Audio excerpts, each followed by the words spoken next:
selalu menjagaku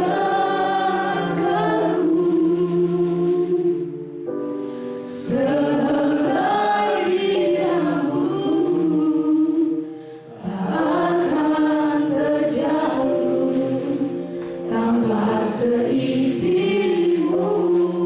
Yesus, Tuhan selalu menolongku, selalu menjagaku.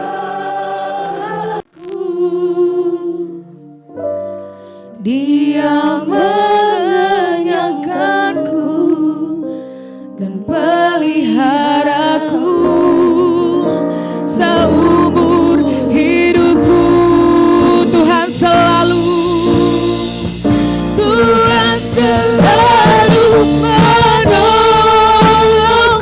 Yes, Tuhan selalu menjagaku. Amin Tuhan. Di rambut, yes, tak akan terjatuh tanpa seizinmu. Yesus, Tuhan selalu menolongku, menjagaku.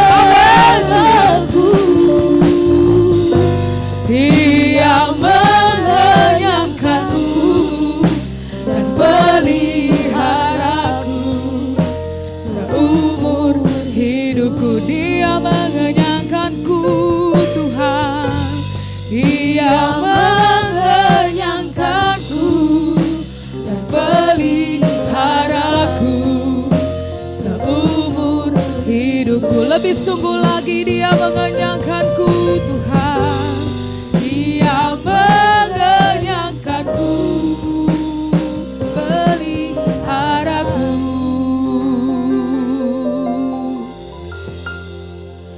seumur hidupku. Berikan sorak-sorai. Terima kasih Tuhan. Kami siap menyembah-Mu lebih lagi. Yang siap menyembah Tuhan bersama saya katakan amin. Berikan sorak-sorai bagi Tuhan. Kita mau salam kanan kiri depan belakang kita. Siap bergoyang untuk Tuhan, amin. Haleluya, sebab hidup kita telah ditebus oleh darah Tuhan yang kudus. Yes. Kita mau menari untuk Tuhan kita, amin.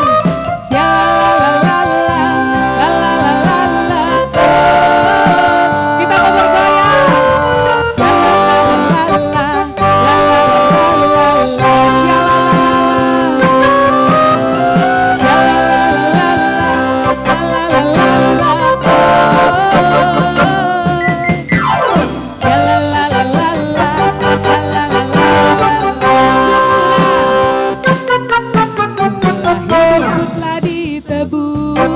Dengan kuasa darah yang kudus, sekarang hidupku bukan milikku lagi. Apa yang Tuhanku mau, apa yang Tuhanku mau inginkan, apa yang Tuhanku mau lakukan, asalkan Tuhanku senang, semua ku lakukan.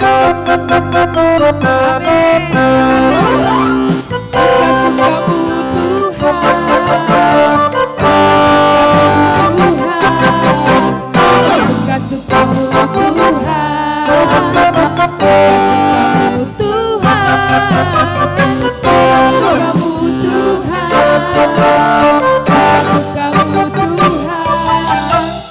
suka-sukamu Tuhan.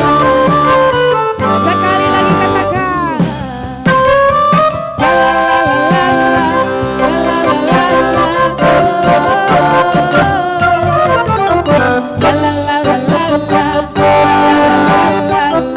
sekali lagi katakan la la la la la la la la la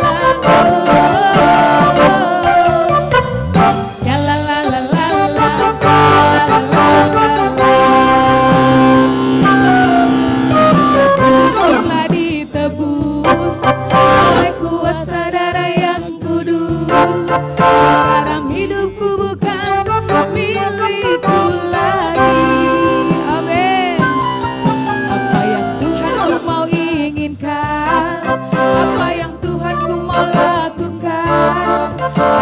Akan Tuhan ku senang, semua ku relakan, namanya dimuliakan.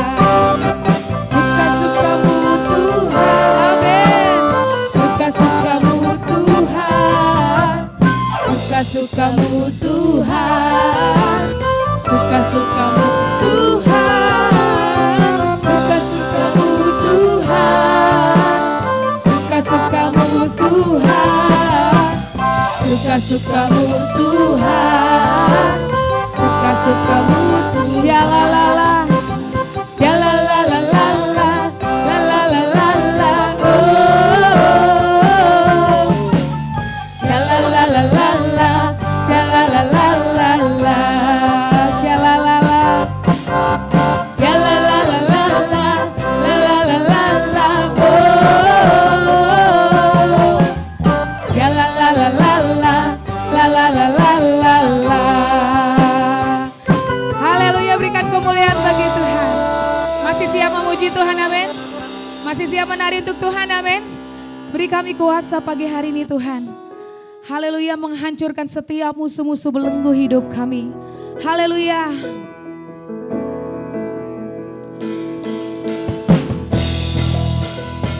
Yes. Mari bersorak untuk Tuhan kita. Sebab Engkau besar Tuhan. Engkau mulia di tempat ini Tuhan. Yes.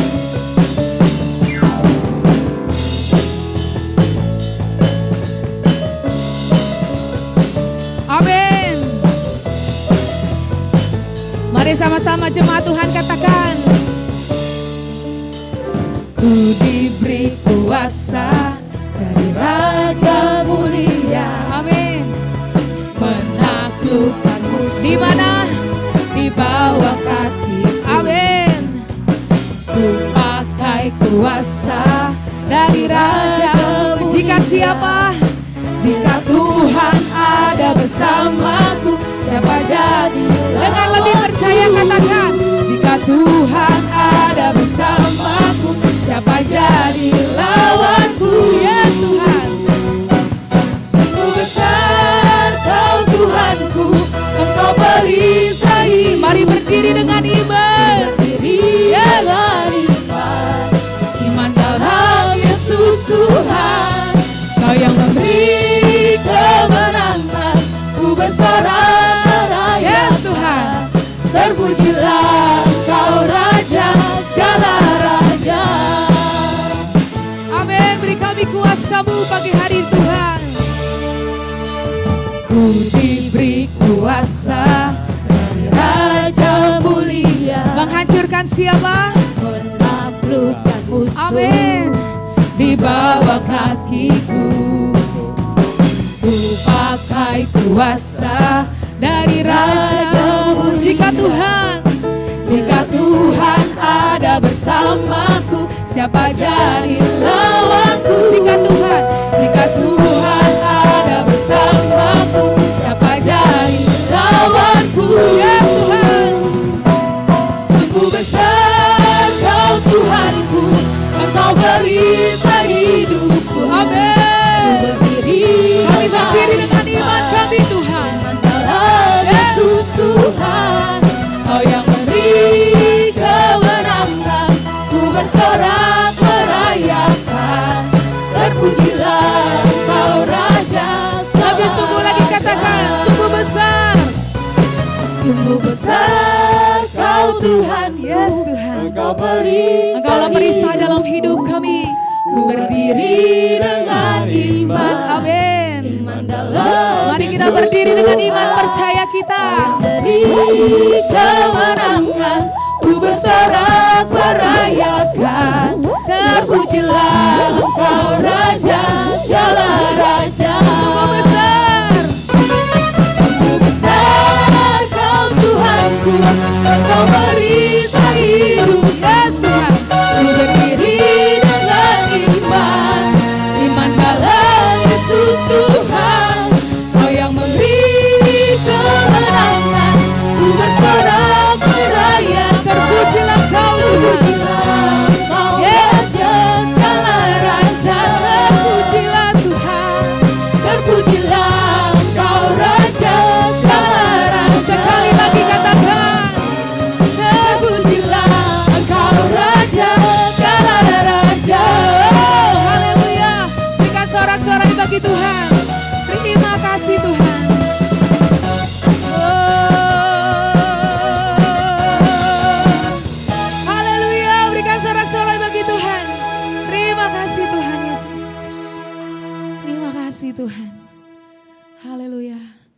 Mari masuk dalam hadirat Tuhan lebih lagi pagi hari ini. Kami percaya Tuhan, janji firman-Mu iya dan amin tergenapi atas hidup kami. Sebab sungguh besar kuasa-Mu Tuhan atas hidup kami. Firman-Mu kekuatan bagi kami. Terima kasih Tuhan. Kami buka hati kami Tuhan. Dan bila Engkau masuk di dalam tanah hati kami. Terima kasih Tuhan Yesus. Mari buka hatimu pagi hari ini. Sungguh besar setiamu, kau nyatakan bagiku. Yes Tuhan. Kau Bapa yang selalu mengerti isi hatiku.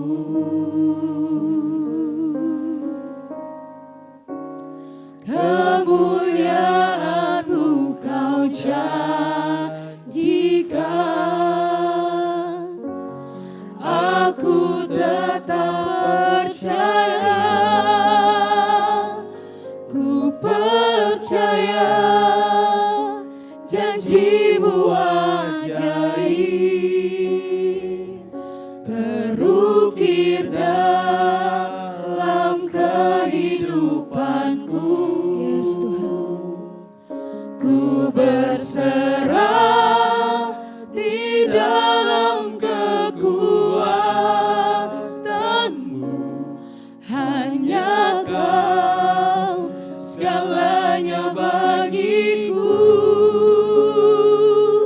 Ku percaya janji-Mu ajaib,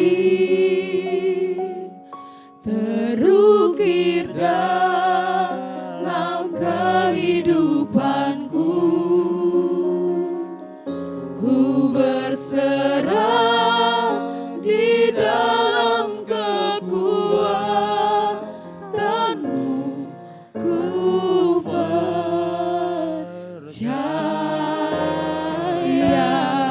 Berikan kemuliaan bagi Tuhan kita. Oh Tuhan, sungguh besar setia Kau nyatakan Tuhan, Kau nyatakan bagiku. Engkau Bapa yang selalu mengerti. Kau Bapa yang selalu mengerti isi hatiku. Kemuliaan-Mu,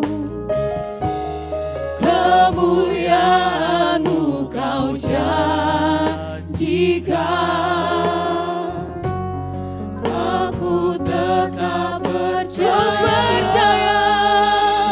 Ku percaya janji-Mu ajaib, janji-Mu ajaib, dalam kehidupan. Yes Tuhan, ku berserah di dalam kekuatan-Mu, hanya Kau segalanya bagiku.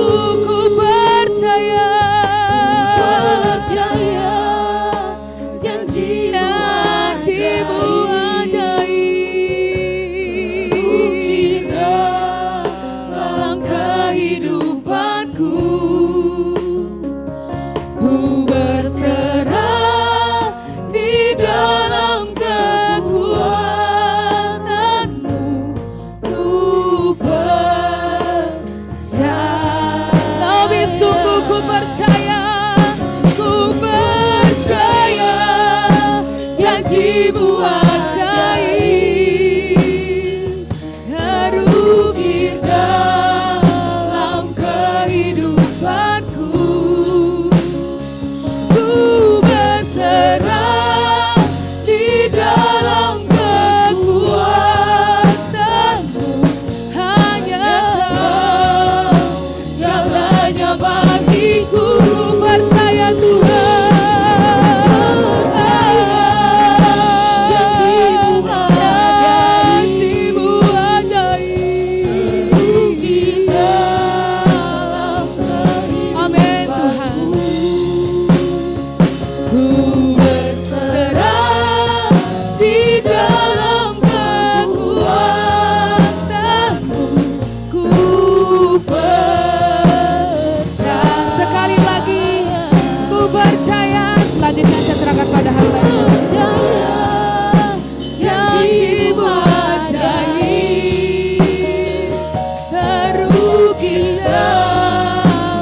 Engkau segalanya bagiku.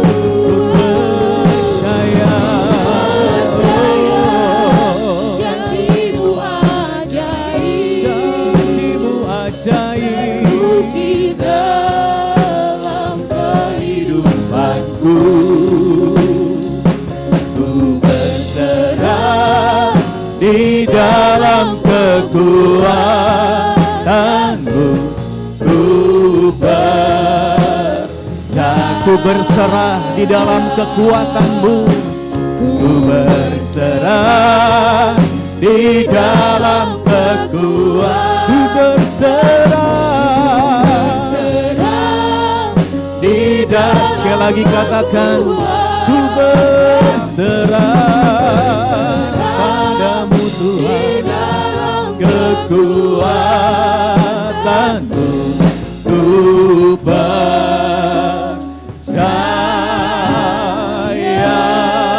sorak-sorai bagi Tuhan.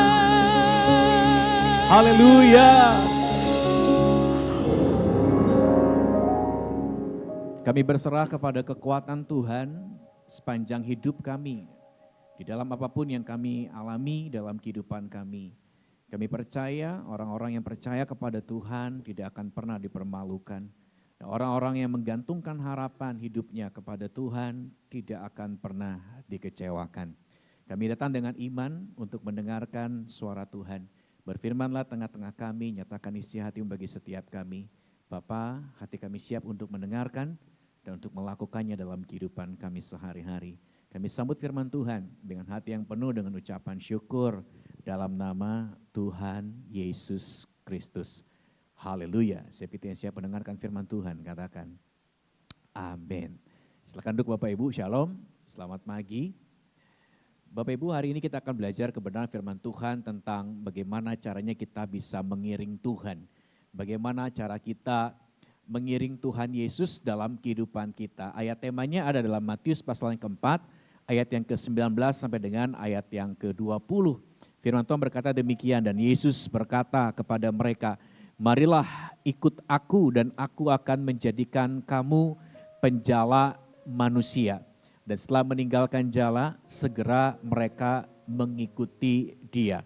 Ayat ini seringkali disalah tafsirkan, oh berarti kalau mengiring Yesus itu, kita harus meninggalkan seluruh pekerjaan kita dan semua berbondong-bondong menjadi hamba Tuhan. Kita sekolah teologi, ya kita ikut mungkin kalau di kita ada kursus tabernakel dan sebagainya. Sehingga kita bisa iring Tuhan. Bukan Bapak Ibu ya. Maksud dari ayat ini adalah di dalam setiap apapun panggilan saudara dalam kehidupan kita, panggilan secara umum kita harus menjadi saksinya Tuhan. Saudara dan saya harus menjadi penjala manusia ya. Tetapi ada panggilan secara khusus ya, setiap kita punya panggilan yang secara umum, punya panggilan secara khusus.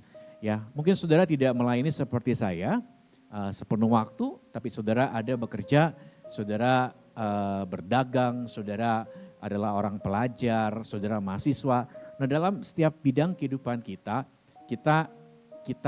mempraktekkan pengiringan kita kepada Tuhan dengan caranya masing-masing. Seperti itu ya Bapak Ibu. Jadi iring Tuhan itu adalah mengikuti cara hidupnya Tuhan. Mengikuti cara hidupnya Tuhan Yesus. Tuhan Yesus selama hidup sebagai manusia 100% di atas dunia ini Bapak Ibu selama 33,5 tahun. Saya percaya ada banyak memberikan cara hidup ya. Gaya hidupnya bisa kita lihat dari apa yang kita baca dalam firman Tuhan. Orang terdekat bagaimana caranya Tuhan menyikapi ketika ditolak, ketika pulang kampung, ditolak oleh tempat kelahirannya. Bagaimana Tuhan mengunjungi satu tempat, dia diusir, ya bagaimana dia tidak diterima kehadirannya di sana. Ya bagaimana Tuhan dianggap ya sebagai seorang yang terlalu membual begitu ya. Bagaimana seorang anak tukang kayu dari ya taraf hidup ekonomi yang rendah begitu, mengaku dirinya sebagai Tuhan. Itu enggak masuk logika. Apalagi dia tidak terpelajar, Tuhan nggak punya latar belakang pendidikan tinggi seperti para ahli Taurat, seperti golongan Sanhedrin. Mereka dari kecil dididik Taurat, mereka ahli, namanya juga ahli. Berarti orang yang sangat menguasai Taurat. Kalau sekarang mungkin PhD, mungkin sekarang doktor, teologia gitu ya. Jadi secara apapun juga kategori itu Tuhan Yesus tuh nggak masuk gitu Bapak Ibu. Ya, tetapi dalam apapun juga yang dia jalani, ya, kehidupan Tuhan itu menjadi berkat bagi kita sekalian. Nah kita tinggal, kalau iring Tuhan berarti saat kita bekerja, saat kita ada di tengah-tengah keluarga kita, saat kita melayani, ya kita bisa ikuti cara hidupnya Tuhan. Nah cara hidup itu harus menjadi gaya hidup Bapak Ibu. Jadi cara hidup itu bukan berarti kita ikuti Tuhan itu cara hidupnya hanya sewaktu-waktu aja, temporari saja. Oh kalau saya di gereja, ya saya bener lah gitu. Kebaktian bener, saya komsel bener, ikut jam doa bener. Tapi kalau udah kerja, istilahnya sekuler begitu ya. Banyak orang memisahkan. Ada yang rohani, ada yang sekuler. Jadi kalau mau bohong-bohong, jangan di hari Minggu lah. Ya, tapi nanti udah kita keluar dari gereja, kita di toko kita di keluarga kita. Nah itu kan sekuler tuh. Bolehlah bohong. Bolehlah dusta lah, bolehlah nggak jaga cara kita hidup. Nah nggak boleh seperti itu Bapak Ibu. Mengiring Tuhan sebagai pengikut Tuhan berarti kita mengikuti cara hidup Tuhan dan menjadikan itu sebagai gaya hidup kita. Nggak cuma saat kita di gereja, nggak cuma saat kita ada keluar dari gereja, di rumah tangga kita, di pekerjaan kita, dalam pelayanan kita, apapun juga kita kerjakan. Cara kita hidupnya harus seperti cara hidupnya Tuhan Yesus. Sikap hidupnya harus seperti sikap hidup Tuhan Yesus. Ya, ada istilah bahasa Inggris berkata, what would Jesus do? WWJD. Ya, itu terkenal beberapa tahun yang lalu sebagai satu istilah bagaimana kita mengaplikasikan mengiringi Yesus itu dengan pertanyaan itu. Jadi misalkan kita lagi menghadapi masalah, what will Jesus do? Apa yang akan Yesus lakukan kalau punya masalah seperti kita ini? Berarti kita lagi mempraktekkan gaya hidup sebagai pengikut Yesus, sebagai murid Yesus. Begitu Bapak Ibu ya. Jadi kita harus ngerti ini, karena ini dasar, ini basicnya Bapak Ibu. Untuk mengiring Tuhan itu berarti dalam setiap bidang kehidupan kita, dalam 24 jam, dalam sehari, seluruh waktu hidup kita itu sedang mengiring Tuhan Yesus. Anda pun pada saat duduk di sini dengarkan firman Tuhan, Anda sedang mengiring Tuhan Yesus. Bagaimana ya? Bagaimana kita bisa duduk diam mendengarkan suara Tuhan? Itu adalah bentuk ekspresi dari pengiringan saudara kepada Tuhan. Ya, nah itu yang perlu kita ingat dalam kehidupan kita Bapak Ibu. Nah hari ini kita akan belajar begini Bapak Ibu, bahwa hidup kita itu memiliki beberapa gambaran, firman Tuhan katakan. Salah satunya akan kita belajar pada hari ini, hidup kita adalah sebuah pertandingan. Hidup kita adalah sebuah kompetisi. Nah bagaimana caranya kita bisa mengadopsi gaya hidup Tuhan Yesus ketika ada dalam gelanggang pertandingan iman. Ketika ada dalam satu istilah kerennya sekarang kompetisi. Ya hidup ini kan penuh dengan struggling ya, penuh dengan pergumulan. Ya. Nah kita akan lihat Bapak Ibu 1 Korintus 9 ayat 24 sampai dengan 25. Mari kita bangkit berdiri, kita akan membaca dua ayat ini. Kita baca sama-sama ya, 2, 3.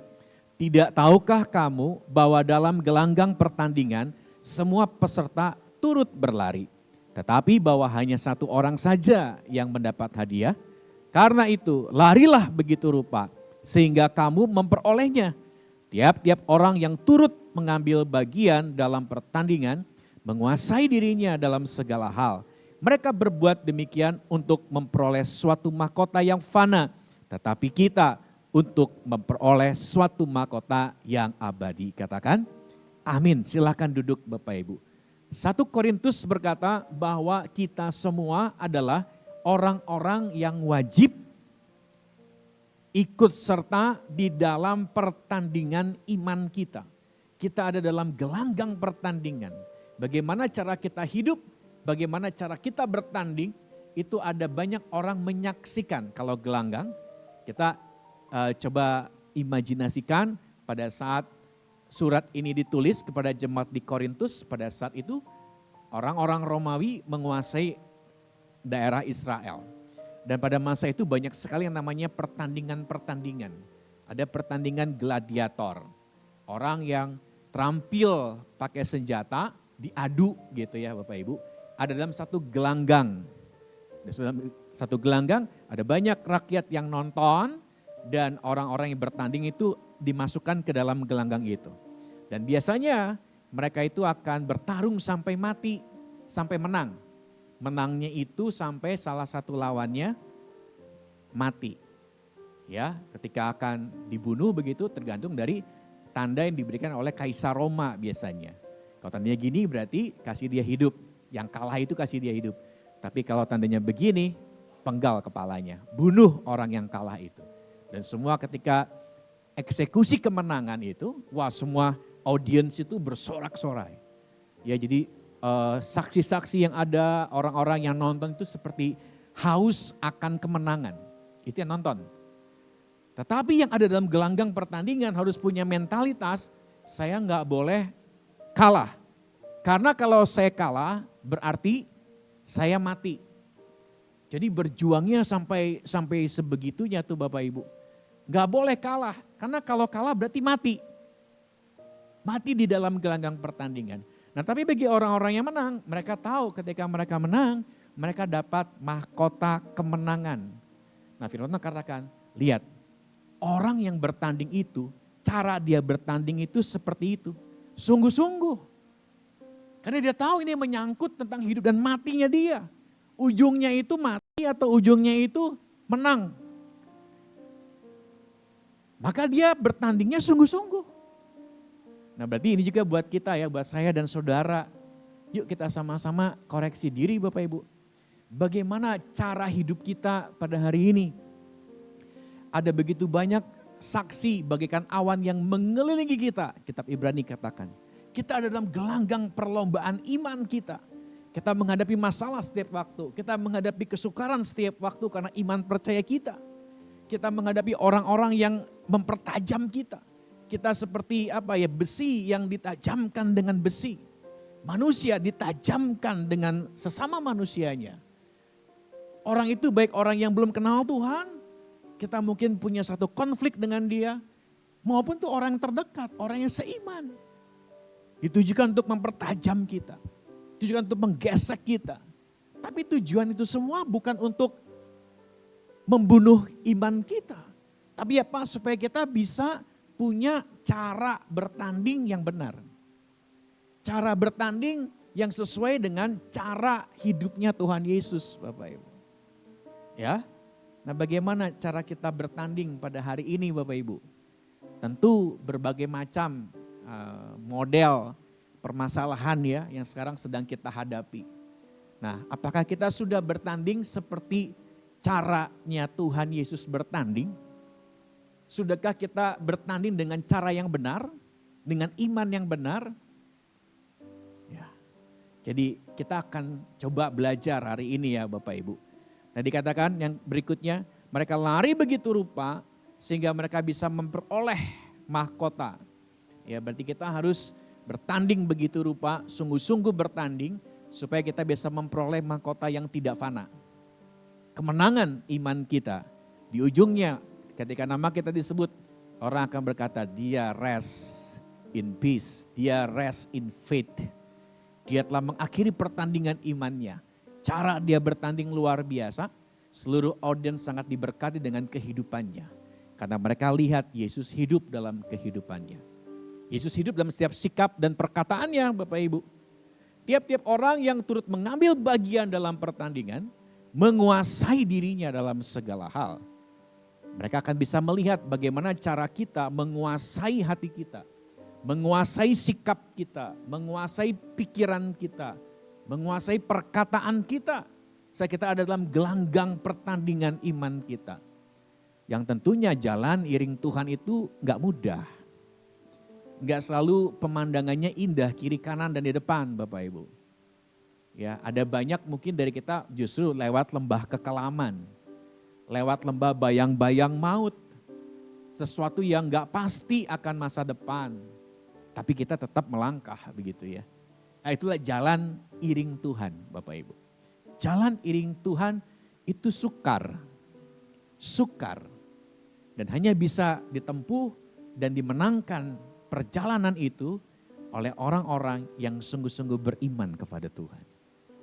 Ya, menguasai dirinya dalam segala hal. Mereka berbuat demikian untuk memperoleh suatu mahkota yang fana, tapi kita untuk memperoleh suatu mahkota yang abadi.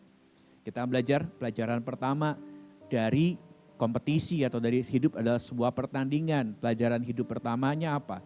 Amsal 18 ayat 12 berkata demikian, tinggi hati mendahului kehancuran, tetapi kerendahan hati mendahului kehormatan.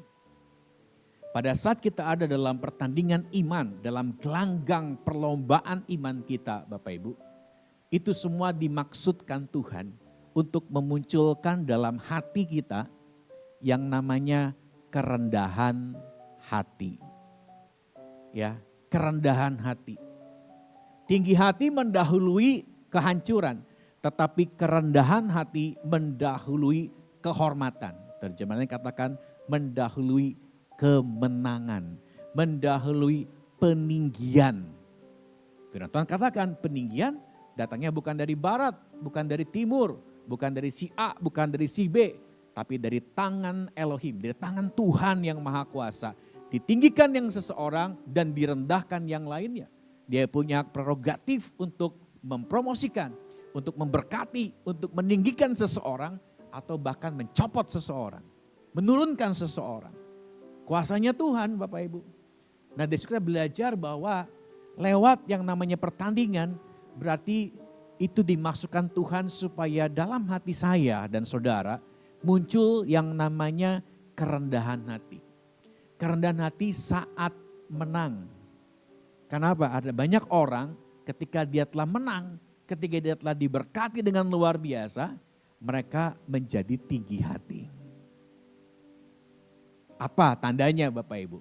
Kalau saudara ada di puncak karir dalam pekerjaan atau pelayanan saudara, dan saudara berkata, ini loh saya, inilah monumen kemenangan saya. Semua di dalamnya ada investasi taburan air mata saya, hikmat saya, urapan saya, kekuatan saya, dan relasi yang saya punya. Sehingga saya bisa mencapai semua itu. Ada banyak orang Bapak Ibu, ketika udah di titik yang paling diberkati, di titik paling tertinggi, lupa diri, tinggi hati. Nah Tuhan bilang ketika kita mencapai kemenangan, tapi kita nggak jaga hati kita rendah di hadapan Tuhan, Tuhan katakan itu awal dari kehancuran kita. Awal dari kehancuran kita. Tahukah Bapak Ibu bahwa ketika kita menang, kita itu sadar betul seharusnya.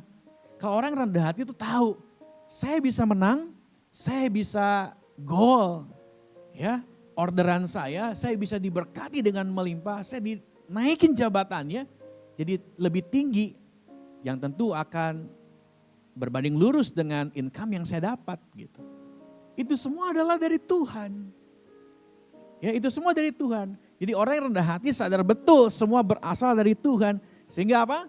Sehingga dia bilang gini, oh berarti berkat ini, posisi ini semua dari Tuhan. Berarti saya harus, ini semua dipercayakan Tuhan menjadi milik saya. Berarti saya harus bisa dipercaya oleh Tuhan dengan semua ini. Sehingga apa? Dia akan berusaha dengan sungguh-sungguh bagaimana mempertahankan kemenangan yang telah Tuhan berikan dalam kehidupannya. Meraih kemenangan mudah, tapi banyak orang gagal dalam mempertahankan kemenangan Bapak Ibu. Ya, hanya orang-orang yang rendah hati tahu batas kekuatannya dan batas kuasanya Tuhan. Sehingga kita akan bisa lihat orang-orang itu akan jadi orang yang excellent ya. Orang-orang yang selalu ada di puncak-puncak tertinggi dari setiap apa yang Tuhan percayakan dalam kehidupannya. Dan kita akan lihat, wow, ini adalah orang-orang yang benar-benar hidupnya seperti Yesus. Hidupnya sungguh-sungguh punya gaya hidup, punya cara hidup seperti Yesus. Ya, memunculkan karena hati saat kita menang, kita nggak jumawa, kita nggak sombong. Enggak kalau kita udah jadi punya gereja yang mega church, kita berkata, wow ini gereja yang termegah, gereja yang paling hebat, yang lain-lain gak ada apinya. Enggak gitu Bapak Ibu ya. Kalau kita ngerti, semakin kita banyak dipercayakan oleh Tuhan, berarti harusnya nama Tuhan yang semakin dimuliakan. Dia harus semakin bertambah Tuhan Yesus, dan kita harus semakin berkurang. Jadi kalau ada apa-apa, hidup kita diberkati, hidup kita dipromosikan, seharusnya yang dimuliakan bukan kita, tapi Tuhan yang ada di dalam kita. Ya, itu yang pertama.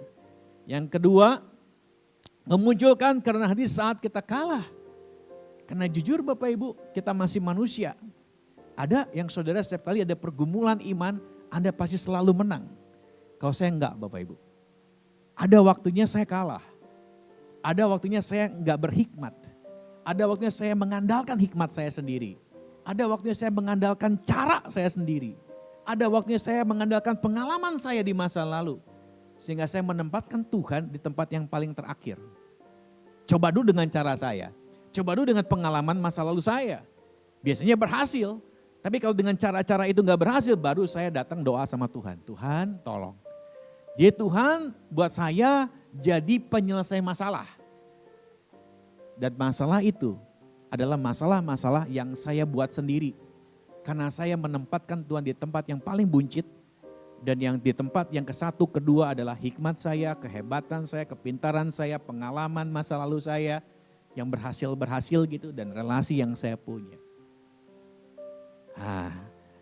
Jadi kita masih belajar ya Bapak Ibu. Kita harus punya kerendahan hati saat kita mengalami kegagalan dalam kehidupan kita. Kita mengalami kekalahan. Karena saya percaya Bapak Ibu, menang kalah pasti diizinkan Tuhan dengan maksud yang terbaik dalam hati kita Bapak Ibu. Enggak selalu Bapak Ibu bahwa kekalahan, kejatuhan itu adalah berarti akhir dari segala sesuatu. Ya, saya percaya saat kita jatuh, saat kita gagal, permulaan baru hanya ada dalam Yesus Kristus Bapak Ibu.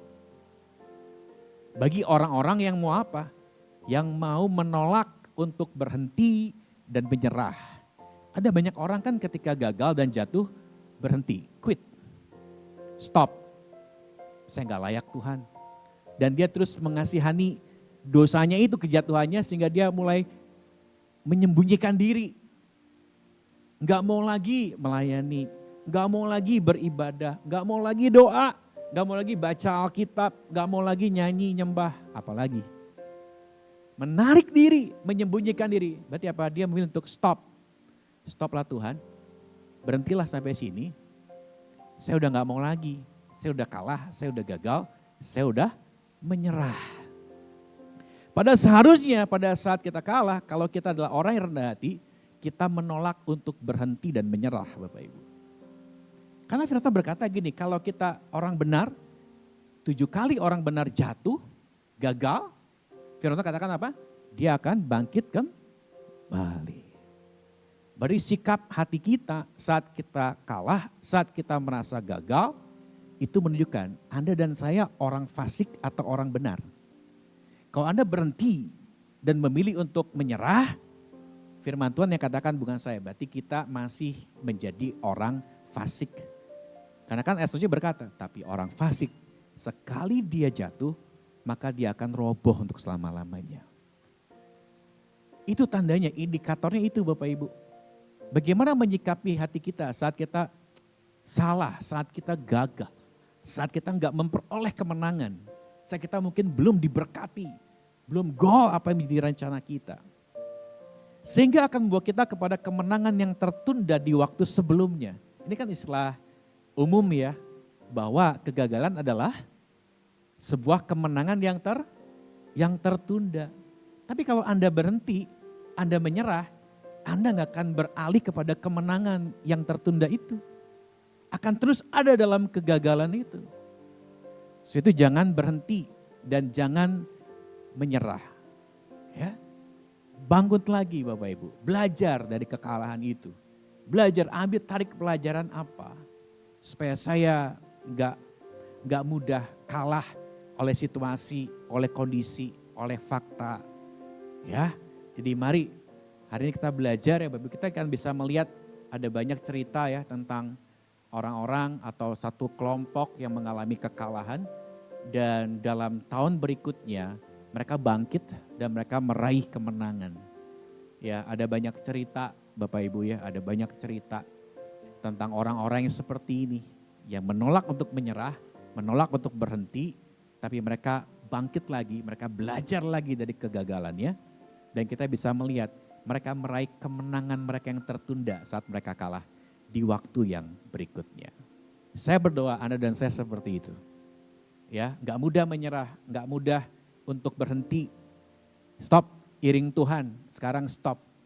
Ya, kita ikuti yang lainnya. Ya, ini pelajaran hidup pertama dari kompetisi Bapak Ibu ya. Yang terakhir, pelajaran hidup kedua dari kompetisi 1 Yohanes 5 ayat yang keempat. Sebab semua yang lahir dari Elohim, dari Tuhan, mengalahkan dunia. Dan inilah kemenangan yang mengalahkan dunia. Ayo katakan sama-sama. 2, 3, apa? Iman kita. Apa itu dunia Bapak Ibu? Semua problematika dan orang-orang yang ada di dalamnya yang memiliki definisi menjadi masalah bagi Anda. Itulah dunia. Dan semua yang ada di dalamnya Bapak Ibu. Nah Tuhan katakan, hey, jika saya dan saudara lahir dari Elohim, Tuhan Maha Kuasa, harusnya apa ya, garisan hidup kita, destiny kita itu mengalahkan dunia. Karena lahirnya bukan dari dunia, lahirnya dari sono. Itu destiny-nya adalah, garis hidupnya adalah mengalahkan dunia. Jadi kalau kita adalah orang sorga, berasal dari sorga, kita tinggal di dunia ini, kita dikalahkan oleh dunia, berarti ada yang salah dengan cara hidup kita. Berarti kita sedang menghidupi cara hidup orang dunia, bukan cara hidup sorga. Seperti yang Tuhan Yesus ajarkan saat dia hidup 33,5 tahun di dalam dunia. Dia nggak pakai cara dunia. Dia pakai cara hidup kerajaan sorga untuk bisa diteladankan kepada saudara dan saya. Dan inilah kemenangan yang mengalahkan dunia, yaitu iman kita. Iman kita Bapak Ibu. Jadi pelajaran hidup yang kedua adalah ketika kita ada dalam sebuah kompetisi, pertandingan iman, pertandingan hidup kita, itu akan memunculkan iman kita kepada Tuhan. Itu akan semakin memperkuat iman kita kepada Tuhan seharusnya. Kemenangan dalam peperangan bukan diukur dari kekuatan personil dan kehebatan persenjataan, tetapi dari iman kepada pemberi kemenangan, yaitu Tuhan. Ada banyak cerita di Alkitab ya Bapak Ibu, Daud dan Goliat yang umum sekali. Kurang apa Goliat? Besar, perkasa, punya skill perang, persenjataan lengkap. Udah punya potongan, pasti jadi orang yang selalu menang lah. Kalau tarung 1 lawan 1 ya. Daud apa? Enggak ada potongan kemenangan. Tapi dia punya satu. Dia hanya punya iman kepada Yahweh Sebaot, Tuhan semesta alam. Artinya apa? Kehebatan semesta alam ini ada yang punya yang namanya Yahweh Sebaot. Makanya ketika dia berhadapan ya dengan kekuatan perang ya, satu manusia apa ya, udah lengkap lah gitu ya. Lengkap skillnya dalam ilmu peperangan. Daud bilang, kau datangi aku dengan persenjataanmu, dengan tombakmu, dengan pedangmu, dengan lembingmu. Tapi aku mendatangi engkau dengan apa? Nama Yahweh Sebaot. Cuma itu tok. Dia pakai imannya kepada Tuhan. Itu iman Bapak Ibu, kepada Tuhan. Karena dia tahu yang namanya Tuhan berarti apa? Maha kuasa. Mau dunia, mau orang dunia sehebat apapun, masih ada di atasnya yang namanya Tuhan yang maha kuasa.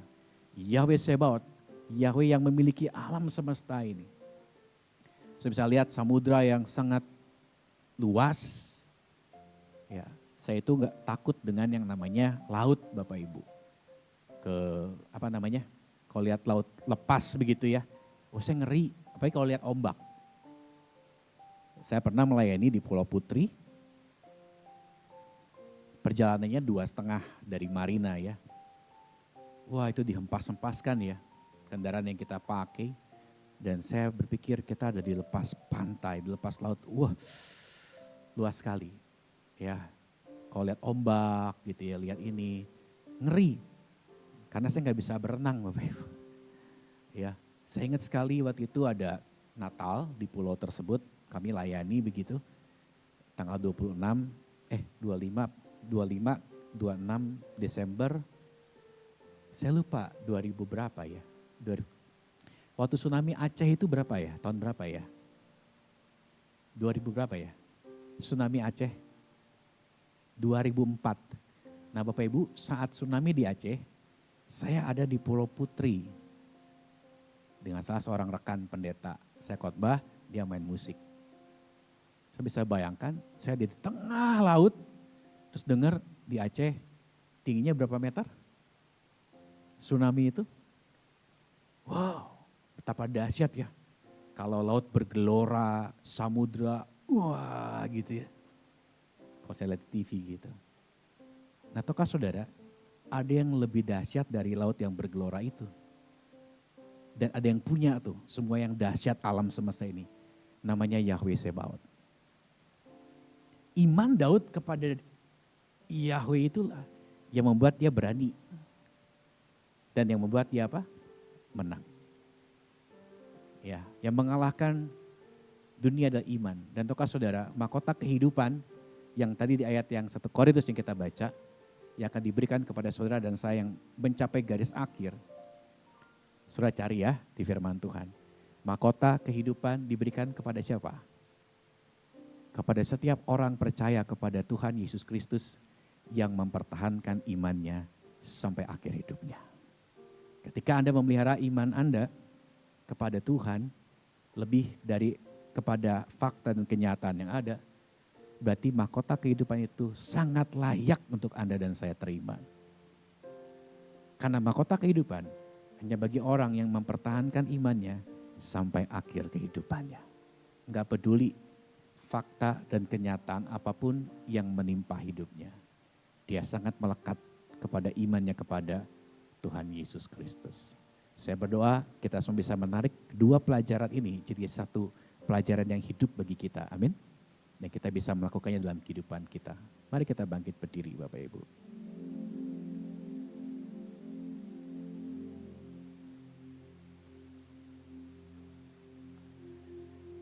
Musim akan selalu berganti. Kasih Tuhan tetap abadi.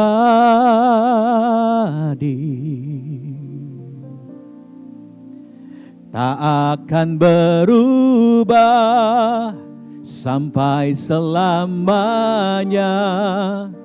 Ku tetap percaya. Ku yakin Tuhan memberkati. Katakan dengan iman. Ku yakin Tuhan melindungi. Yes. Engkau melindungi kami Tuhan.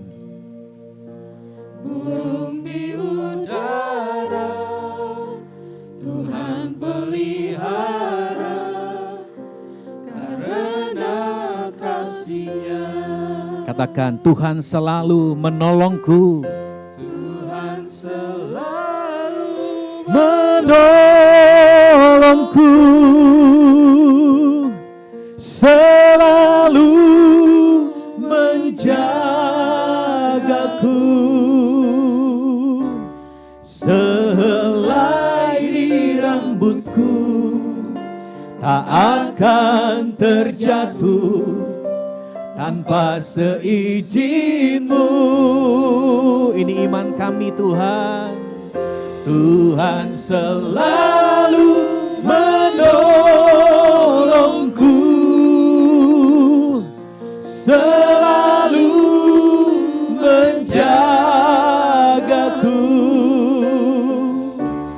Dia mengenyangkanku dan peliharaku seumur. Katakan dengan imanmu, Dia Tuhan yang selalu menolong kita. Tuhan selalu menolong. Dia Tuhan yang selalu menjaga hidup kita. Selalu menjagaku. Sehelai di rambutku tak akan terjatuh tanpa seizinmu. Tuhan selalu menolongku, selalu menjagaku. Dia mengenyangkanku dan peliharaku seumur. Sekali lagi mari angkat kedua tangan kita, katakan kepada Tuhan, Tuhan selalu menolongku, selalu menjagaku. Sehelai di rambutku tak akan terjatuh tanpa seizinmu. Tuhan selalu menolongku. Engkau selalu menjaga hidup kami. Engkau Tuhan yang tidak pernah terlelap.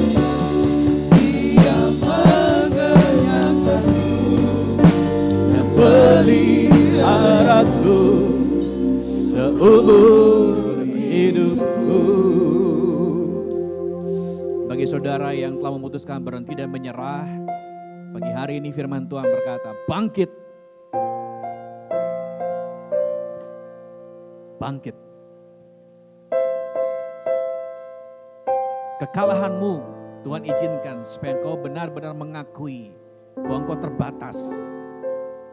Engkau ada batasnya, gak semua bisa kau atur dengan kekuatan akal pikiranmu.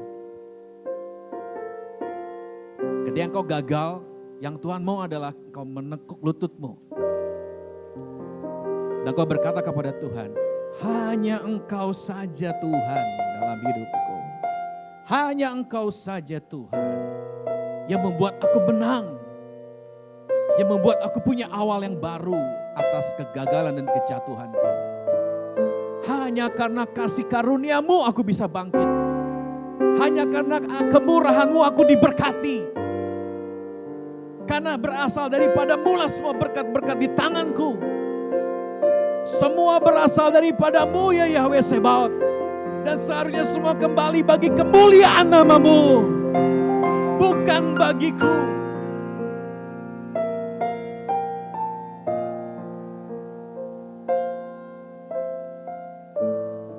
Bagi Anda yang takut hari ini,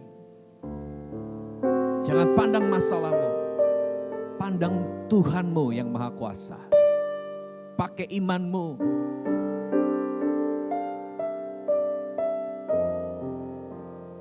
Pakai iman kita. Karena iman telah diberikan oleh Yesus Kristus lewat pengorbanannya. Bahkan maut pun Dia kalahkan, apalagi permasalahan kita. Bila kiranya hari ini setiap kita melanjutkan pertandingan iman kita dengan cara yang benar, dengan cara yang benar, sampai Anda mendapatkan mahkota yang memang pantas untuk Anda dan saya terima. Terima kasih Tuhan. Hamba berdoa firman ini jadi rema bagi setiap kami yang mendengar, baik yang di rumah, baik yang di tempat ini. Kami percaya Roh Kudus akan mengerjakan sampai berhasil di hati setiap kami yang percaya akan firman ini. Terima kasih, berkati jemaat-Mu Tuhan. Berkati anak-anak-Mu. Supaya jadi anak-anak sejati dalam pengiringan kami akan Engkau. Terima kasih Bapa. Terima kasih. Di dalam nama Tuhan Yesus Kristus kami berdoa. Haleluya. Setiap kita yang diberkati oleh firman Tuhan. Katakan. Amin. Amin. Silakan duduk Bapak Ibu. Saya mewakili panitia Natal akan menyampaikan pengumuman pada hari ini. Jadi diingatkan kepada kita semua, kita ada Natal, perayaan Natal hari Minggu tanggal 17 Desember di Mahoni jam 5 sore. Ya Bapak Ibu, jadi paginya tidak ada ibadah pagi untuk tanggal 17 Desember. Silakan Bapak Ibu ajak keluarga, ajak teman-teman, khususnya kalau teman-teman atau keluarga yang belum kenal Tuhan. Yuk jadi penjala manusia ya, ajak aja Bapak Ibu Natal.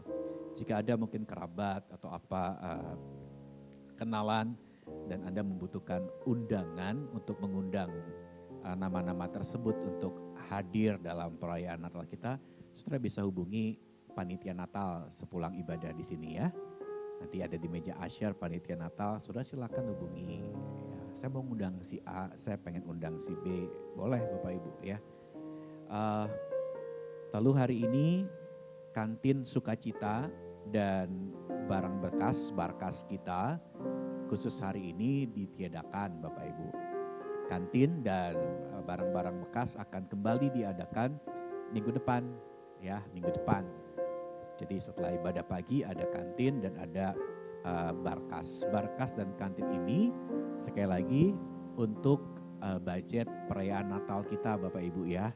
Jadi panitia mengadakan kantin dan barang bekas ini untuk supaya dana yang dibutuhkan untuk perayaan Natal dan tutup tahun kita bisa terpenuhi.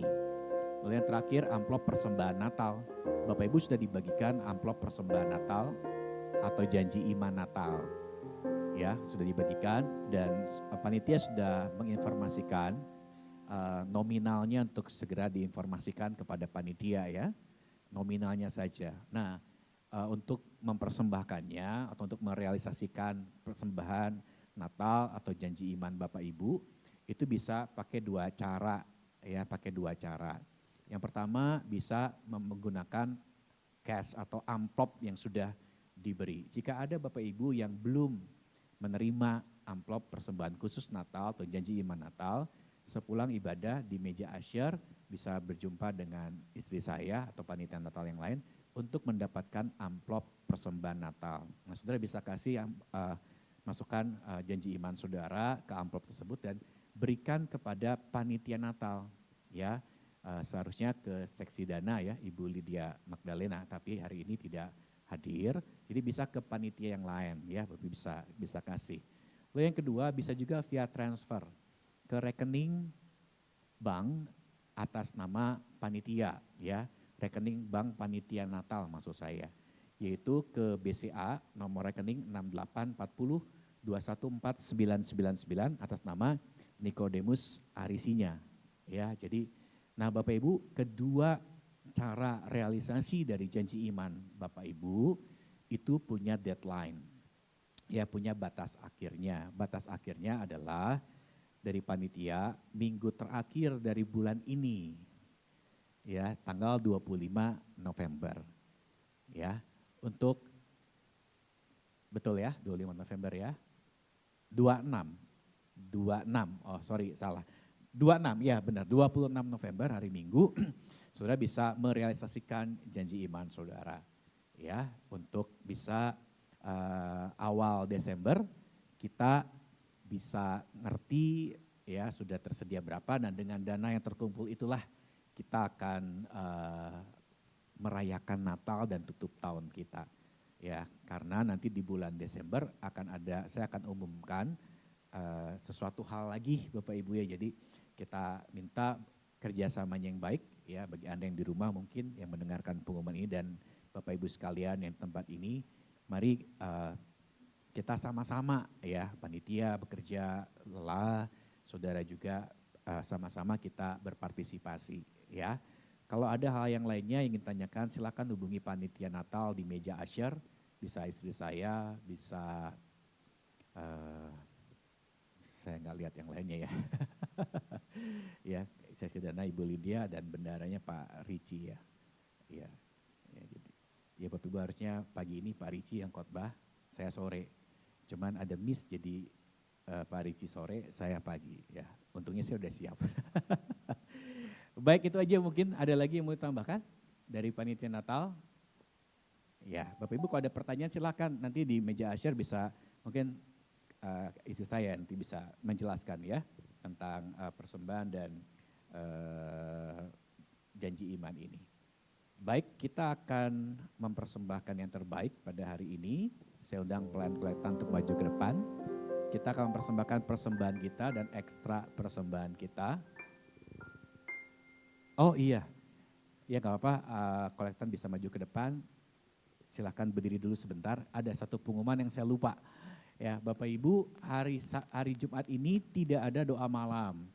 Digabungkan ke hari Sabtu ibadah worship night. Ya, hari Sabtu ini ibadah doa malam digabung ke worship night. Hari Sabtu tanggal berapa? Ya, Sabtu inilah pokoknya Bapak Ibu ya. Sabtu ini akan jadi worship night terakhir di tahun ini ya. Jadi saya berharap Bapak Ibu bisa hadir jam 7 malam ya, jam 7 malam.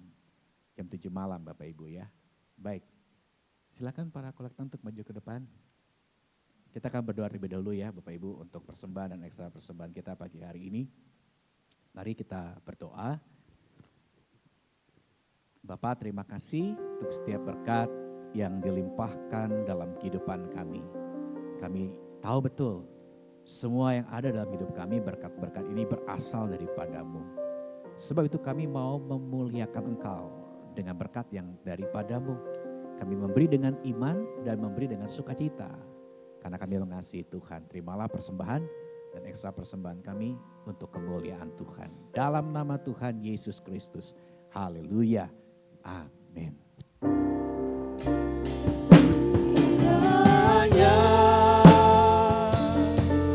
Engkau memberkati aku berlimpah-limpah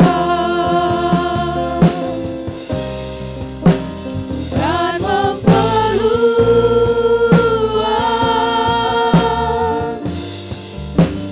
daerahku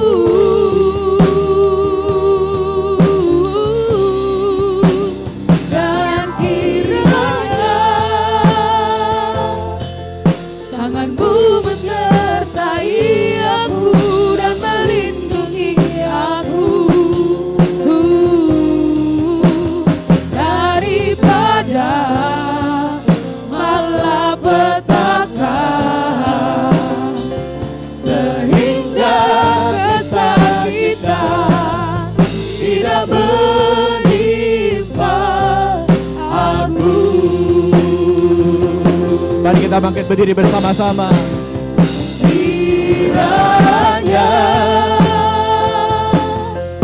Engkau memberkati aku berlimpah-limpah Dan memperluas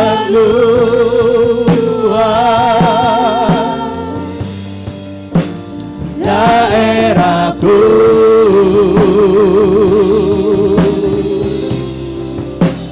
Dan kiranya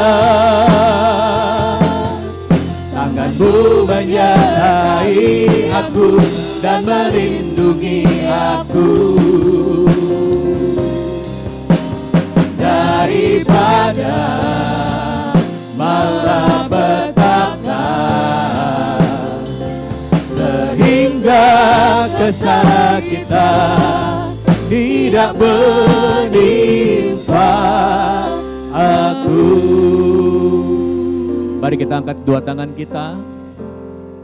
Jemaat yang dikasihi Tuhan, berdirilah engkau teguh, jangan engkau menjadi goyah. Semakin giatlah dalam pekerjaan Tuhan menjelang harinya yang semakin dekat. Sebab firman-Nya berjanji, segala jerih lelah kita di dalam persekutuan bersama-sama dengan Tuhan Yesus Kristus tidak akan pernah menjadi sia-sia. Sebab Bapa Yahweh memberkati kita dan melindungi kita. Bapa Yahweh menyinari kita dengan wajahnya dan memberi kepada kita kasih karunia. Dan Bapa Yahweh menghadapkan wajahnya kepada kita dan memberikan damai sejahteranya di sepanjang umur kehidupan kita. Terima dengan iman segala berkat ini di dalam nama Tuhan Yesus Kristus. Haleluya, saya ingin diberkati Tuhan, katakan amin. Shalom, shalom, damai Tuhan turun ke atasmu sekarang.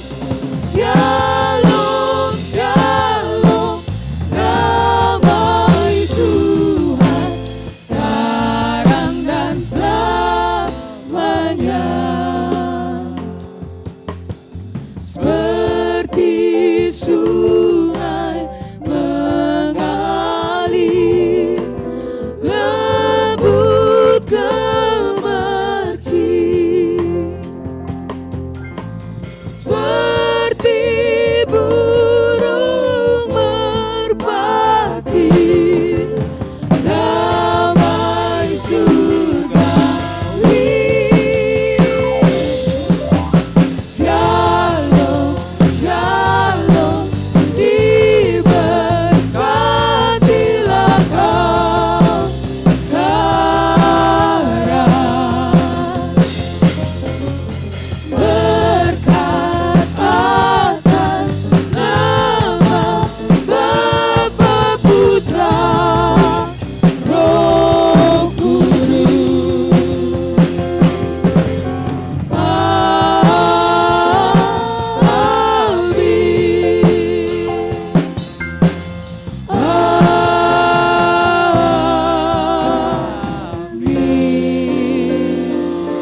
Di nama Tuhan, selamat hari Minggu, Bapak Yahweh memberkati.